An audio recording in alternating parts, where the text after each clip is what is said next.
వచ్చి అందరిళ్లలోకి వెళ్ళిపోయేవాట. ఇప్పుడు అమ్మ ఇంకా నమ్మేసింది కదా, అందుకని వెళ్ళిపోయి గబగబా అన్ని ఇళ్లలో ఉన్న వెన్న నెయ్యి అన్ని తినేసేవాడు. తినేసి ఆయనది ఏం సామాన్యమైన పచ్చండి, అందులో అన్ని లోకాలు ఉన్నాయి.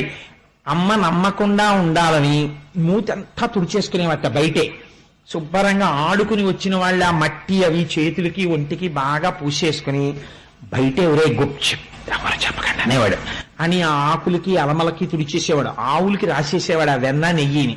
రాసేసి ఇంట్లోకి వస్తూనే ఒంటి తలుపులు అవన్నీ మధ్యలో ఇలా అడ్డంగా ఉండి ఆ తలుపు ఇలా తోస్తా, అమ్మ ఆకలేసేస్తోందమ్మా బువ్వ పెట్టమ్మా, అమ్మ నాకు బువ్వ పెట్టమ్మా అంటూ ఇంట్లోకి వచ్చేవాడు. అమ్మ అనుకునేది పాపం ఎంత ఆకలేస్తుందో, ఇందాకెప్పుడో పాలు తాగి వెళ్ళిపోయాడు పిల్లాడు, చెప్పి దానన్నా బువ్వ పెడతాను అని చెప్పి నీ కోసం పప్పు వండాను, నీ కోసం చక్కెర పొంగలు వండాను అని అన్ని కూర్చోపెట్టి కలిపి నోట్లో పెడితే కథ చెప్పు తింటాననేవాడు.